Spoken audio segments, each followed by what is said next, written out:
Well, hello, YouTube. What's happening? Andrew here, Top Fitness Strategies. Okay, today we're going to talk about something called dynamic resistance. Just a second here. I got something popped up on my screen. Okay, and I'm bringing this up because I've been talking to different people about what dynamic resistance training actually is. Now, first of all, dynamic resistance, if we want to go back in time, back when we were in high school and college, sounds like a fancy math term, right? I was a math major. Yeah, I know about these fancy math terms. Couldn't tell you what it was, what it did, or anything like that. I'm sure back in the day I could have, but not now. And a lot of that terminology is also used in the stock market. Dynamic resistance, dynamic this, whatever. Okay, but for our purposes here at Top Fitness Strategies and for workout purposes, dynamic resistance is all about muscle training. All right, that's a real broad stroke topic right there, but that's what we're going to talk about. But before you have to understand dynamic resistance, you have to understand your heart rate, because a heart rate training has a lot to do, almost hand in hand with dynamic resistance training. Yeah, but Andrew, what's this heart rate stuff? Well, hey, we're getting older. We're over 50, right? We have to worry about our heart, right? Okay, so I wrote a couple of things down just so I wouldn't get mixed up or and things of that sort. So if you see me referring to my notes, which is very seldom that I do, that's why, because I wrote a couple things down. Now, most people's heart rate, the ideal heart rate, especially for us over 50 years old, they say it's anywhere between 60 and 100 beats a minute. I happen to think it's 100 beats is kind of high, but hey, they say it's normal. I like to try to keep mine closer toward the 60 mark. And just to let you know, a heart rate is basically how many times your heart beats in a minute. Thump, thump, thump, thump, thump, thump. That's 3 times. So I want to know how many times it beats in a minute. So heart rate is beats per minute, okay? Just to keep that in mind.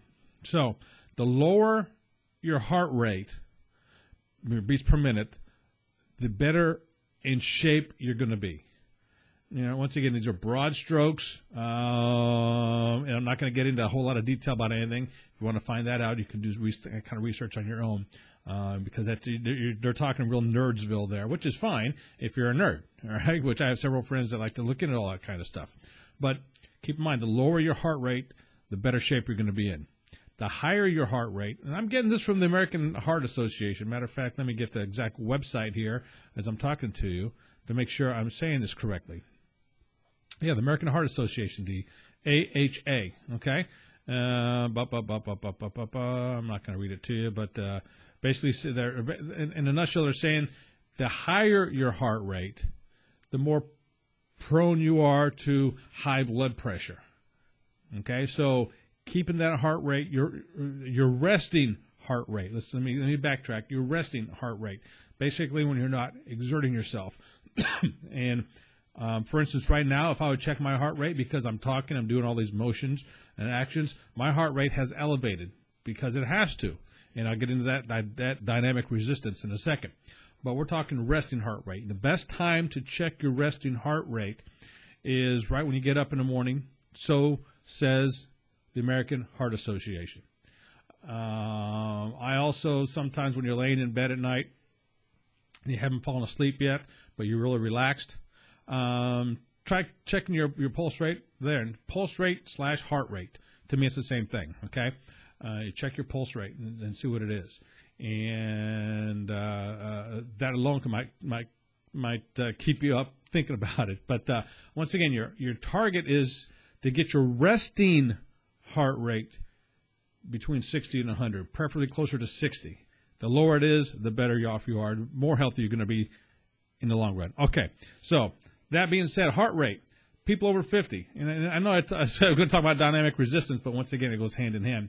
So people over 50, the best way to check your workout zone or your most efficient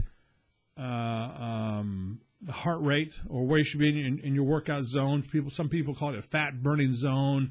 The ideal place to be working out, okay, is you take the number 220. Why? I don't know 220, but that's what the American Heart Association says. Take the number 220 subtract your age.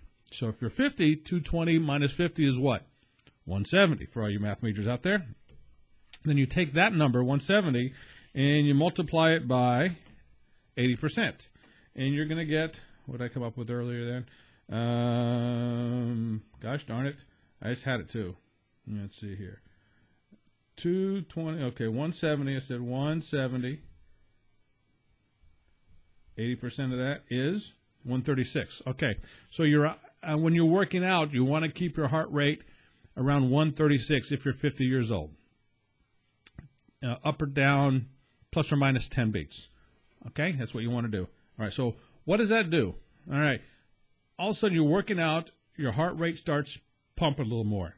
You say, Andrew, you just say you don't want your heart rate up that much. No, I said you don't want your resting heart rate up that much. Okay, because when you start working out or moving your body in any way, shape, or form, if I'm doing this, I'm using my muscles, right? So in order to use muscles, the blood has to be pumping to the muscle to use it. So the more use you put in that particular muscle, the more the heart has to pump blood to that particular muscle to use it. Once again, I'm doing everything in real broad strokes here, okay? So that being said, going back to the dynamic resistance thing, and this is basically a way you can work out without having to lift up the weights, because it's a lot of visual stuff going on here, but at the same token, it's working your muscles. But you have to really understand what you're doing here. So one of a good way is dynamic resistance is, let's say you're going to pull something towards you. So you're going to grab the cables, right? Grab a bar or grab cables or rubber bands or something in front of you and pull it towards you. You want to focus your body in your mind like as if you're having a hard time pulling it. Something's pulling against you and you're trying to pull your arms back, but you're pulling it towards your body. All of a sudden you start doing that, just that little bit, you're tensing up right around here, your upper chest. If you come up here, if you come down there, it's lower chest up here, and also your back muscles. So you're pulling it towards you, your resistance. So it's a dynamic resistance. You're resisting your own self. You're visualizing, you can call it visual workout, visualize workouts as well. You're visualizing this pulling motion of something trying to pull your arms back away from you. So that's all the stuff that you got to do yourself. By that I mean you can make it as hard as you want, you can make it as easy as you want. But the point is, I'm trying to make this whole thing come around in circles here with dynamic resistance, is once you start doing that, you're telling your heart to say, hey, man, I'm using those muscles. So we got to start pumping blood over to that muscle. So your heart starting to beat faster and faster. Now, granted, you haven't picked up a weight yet. Haven't done it yet. Your heart beats faster and faster. You pick it up. Now, if you're wearing a heart rate monitor, you can monitor, of course, your heart rate. Duh. And to make it beat faster, you put more resistance or more tension on there. You isolate that muscle, and you put more tension on it. Put more intensity with it. And I talk about all the time, you want to be intense with your workouts. You want to not really isolate the muscle, but you want to visualize in this particular example of pulling it towards you. And the more resistance that you can pretend, if you will, for lack of a better term, you can visualize that tension, the more exertion you're going to put on that muscle, and the more the heart's going to have to beat to bring the blood to that muscle, right? Okay. So you're working your heart, pumping more to bring the blood to that muscle. Then when it rests, your heart goes, good. Don't have to pump as much to do that. But you strengthen that muscle because it knows once you start tensing up, it's going to start beating faster and faster and faster. So then when you're resting, it doesn't have to work as hard because it says, okay, I'm going to have to work harder later, so right now I want to rest a little bit.